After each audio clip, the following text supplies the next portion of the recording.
followed all the Amazon laws. I'm doing this for my sisters. You defy her, you defy the whole Amazon nation.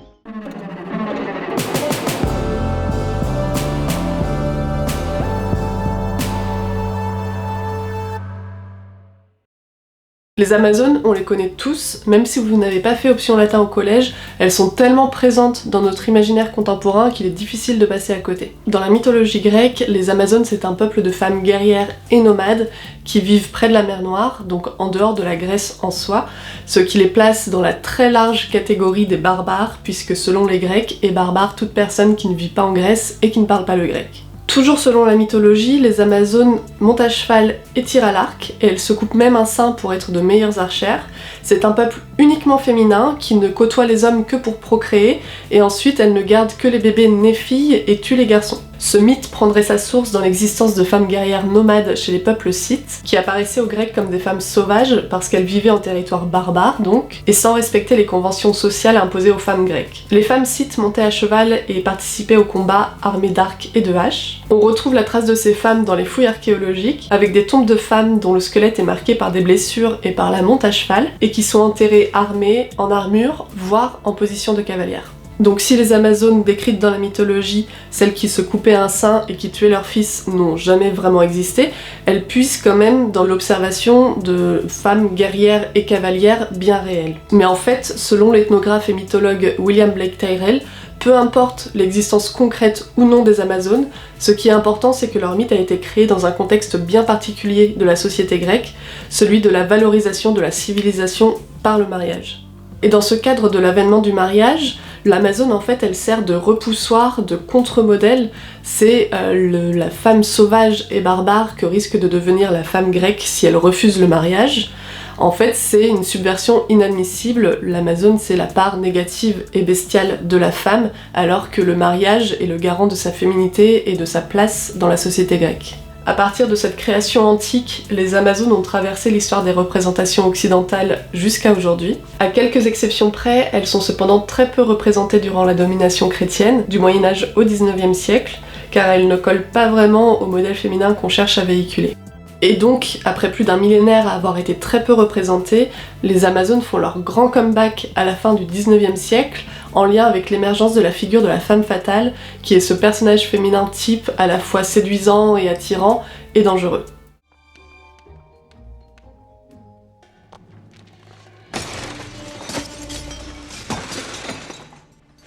I don't know whether to open fire or fall in love.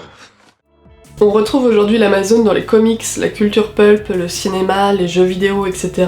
à travers des figures féminines qui lui font plus ou moins directement référence, de Wonder Woman, qui est une princesse amazone et ambassadrice de ce peuple dans notre monde, à des personnages comme Furiosa dans Mad Max Fury Road, qui n'est pas explicitement une amazone, mais qui colle complètement à ce modèle.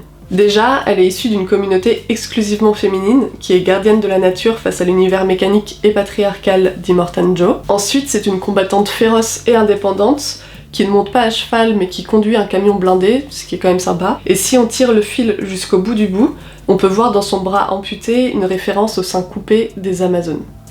Bref, dans ces occurrences contemporaines, l'Amazone est à la fois une figure stéréotypée et sexualisée, et un modèle d'indépendance et de combativité au féminin. Elle est donc à l'intersection de deux modes de pensée opposés, en étant tour à tour séductrice, voire tentatrice, et un symbole d'émancipation.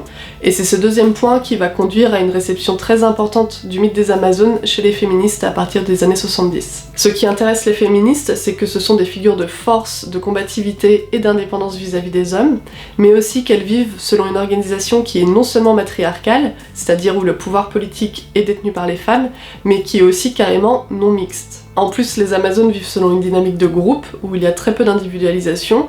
Dans le mythe, il y a seulement 3 ou 4 Amazones dont on connaît le prénom, sinon elles sont toujours approchées comme un collectif, donc c'est un peu comme un modèle très poussé de sororité avant l'heure. Et c'est comme ça qu'un mythe qui a probablement été pensé pour servir l'institution du mariage et l'ordre patriarcal dans la Grèce antique a été complètement renversé pour devenir le symbole d'une liberté féminine et d'une féminité active et indépendante.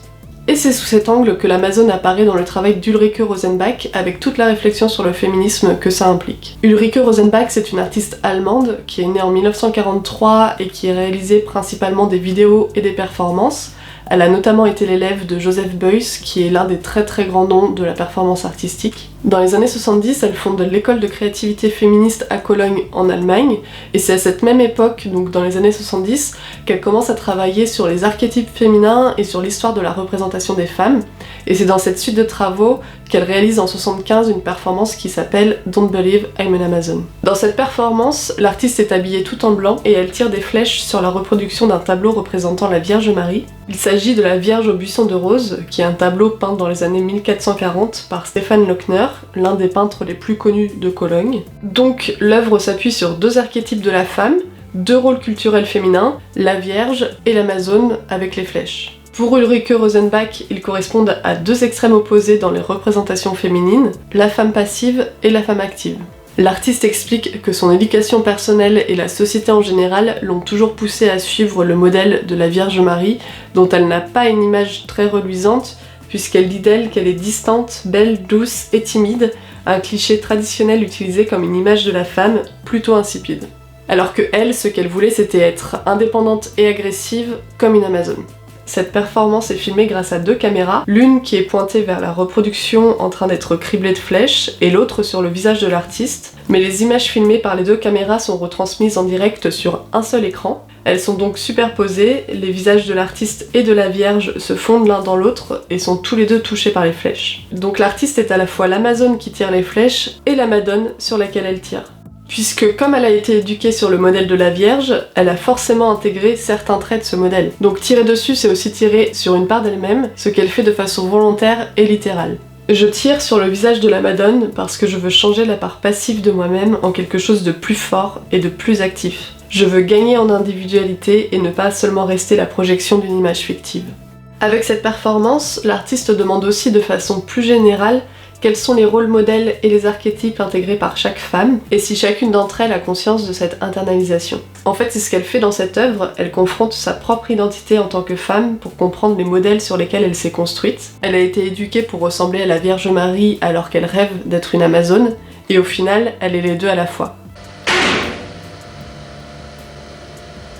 C'est donc une œuvre autobiographique, mais qui s'appuie aussi sur les différentes images de la femme à travers l'histoire, au sein desquelles l'artiste identifie l'Amazone comme un modèle puissant, capable d'entrer en compétition avec l'homme dans le contexte d'une société patriarcale. Après l'arc et les flèches, il y a un autre attribut qui permet de convoquer les Amazones dans notre monde d'aujourd'hui, c'est le sein. Ce fameux sein coupé pour faciliter le maniement des armes et qui laisse croire que le corps féminin n'est pas adéquat pour la bataille puisqu'il a besoin d'être modifié pour être efficace. Même si en réalité, d'une, la poitrine ne gêne absolument pas la pratique du tir à l'arc, de deux, les représentations antiques montrent toujours les Amazones avec leurs deux seins, et de trois, en fait, cette légende viendrait d'une erreur étymologique qui aurait fait croire que le mot Amazone signifie sein coupé. Toujours est-il que la poitrine est un des attributs importants qu'on associe aux Amazones, et c'est autour d'elle, autour du sein, que l'artiste française Sophie Négrier a imaginé toute une installation photographique qui lui est dédiée. Cette œuvre, elle est née des recherches que l'artiste a menées sur une tribu qui s'appelle les Icamiabas, et qui vivait dans l'actuel Brésil, et qui avait la particularité d'être uniquement féminine, et il y a même une légende qui raconte que cette tribu se reproduisait avec une tribu voisine, mais ne gardait que les filles et leur laissait les garçons.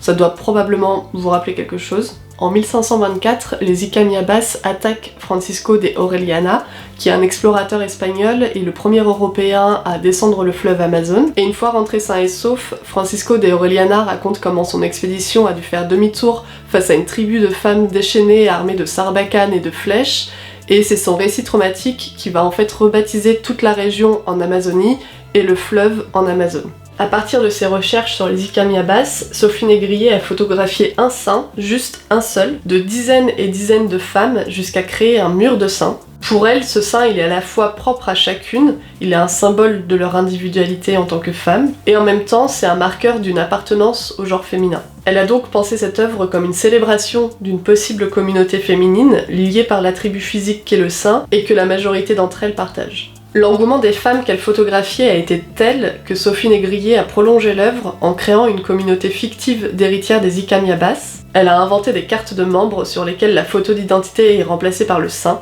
L'idée, c'est d'appuyer sur l'importance de la solidarité et du sens de la collectivité entre femmes pour se faire entendre.